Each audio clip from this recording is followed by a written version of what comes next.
At this very second, Beyond Meat is trading at approximately 86 cents per share, down roughly 2% on the day, as the market digests the reality of a company fighting for its survival in the sub-dollar range.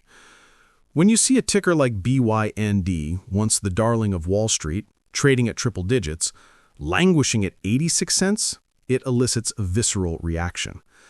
The expectation for years was that this company was building the future of food, a dominant force that would replace animal protein on a global scale. The reality, however, is starkly different. We are looking at a stock that has effectively round-tripped from a speculative mania down to a level where the conversation is no longer about growth multiples, but about solvency, liquidity, and the very real threat of a NASDAQ delisting notice if it cannot reclaim the $1 mark. The gap between that initial euphoria and today's 86-cent price tag creates a tension that is palpable in every tick of the chart. You might expect that at these lows, the selling would dry up, that value investors would step in to pick up the pieces of a recognizable brand. But the reality is that the selling pressure has remained relentless because the fundamental structure of the company has shifted from a growth story to a distress situation. Let's talk about what is actually happening with the stock right now. We are seeing a classic capitulation phase where long-term holders who bought in the 10s or 20s are finally throwing in the towel, while high-frequency traders and short sellers are battling for fractions of a cent. The volume we are seeing today suggests that there is still a significant amount of liquidity exiting the name, which is concerning because typically you want to see volume dry up as a stock forms a base.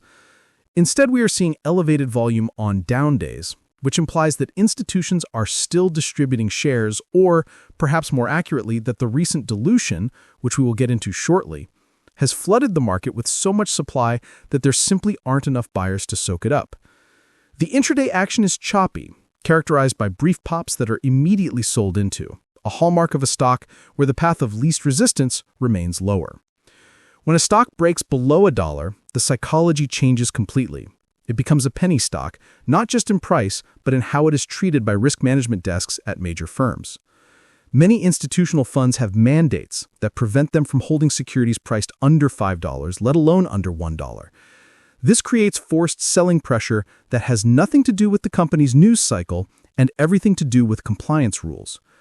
Now, I want to challenge the common belief that Beyond Meat is just a beaten-down growth stock that will eventually bounce back when the economy improves.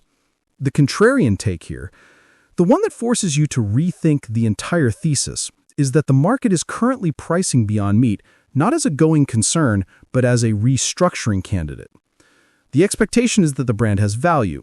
The reality is that the equity might not be the vessel that captures that value. When you look at the recent financial maneuvers, specifically the debt restructuring and the massive dilution we have seen in late 2025, it becomes clear that the company is prioritizing survival over shareholder value.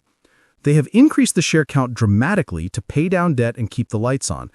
This means that even if the company turns around, the pie has been sliced into so many more pieces that the slice you are holding is significantly smaller than it would have been a year ago. This is the dilution death spiral that catches so many retail investors off guard. They look at the market cap and think it looks cheap compared to 2019, but they forget to adjust for the fact that there are hundreds of millions more shares outstanding now.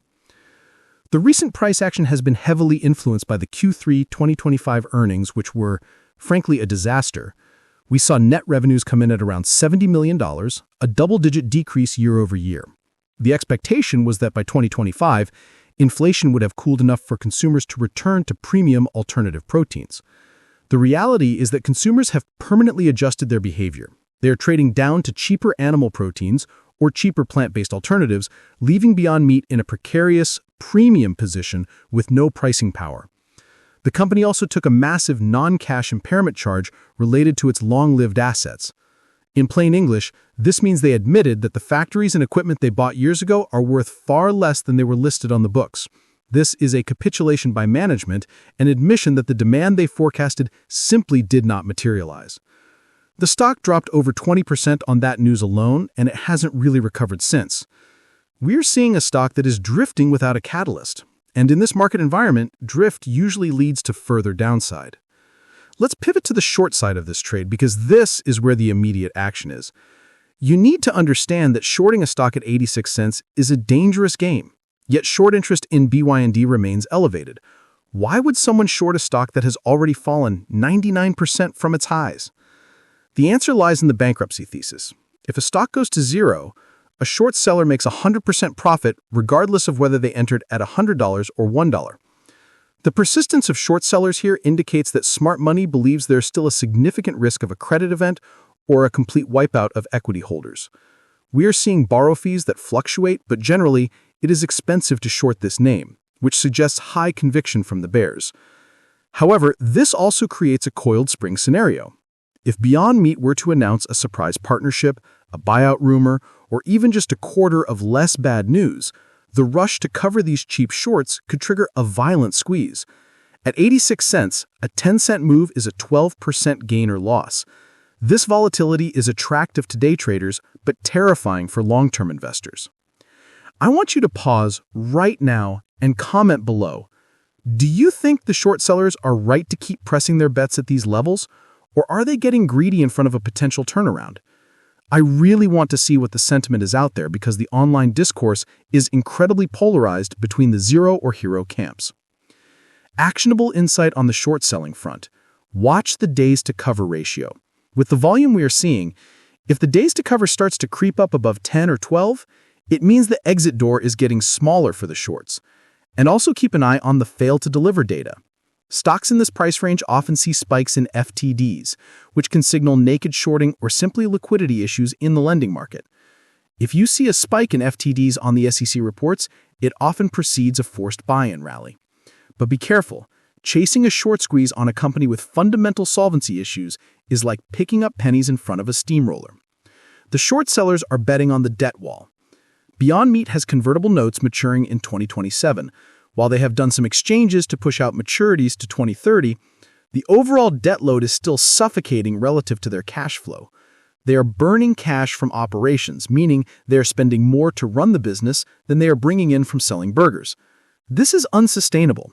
The shorts know this. They are mathematically calculating how many quarters of cash are left before the company has to raise capital again, likely at a steep discount, or file for protection.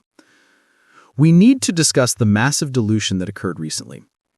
Reports indicate that the share count has exploded, with hundreds of millions of new shares issued to bondholders and sold via at-the-market offerings. This is a critical piece of the puzzle that many people miss.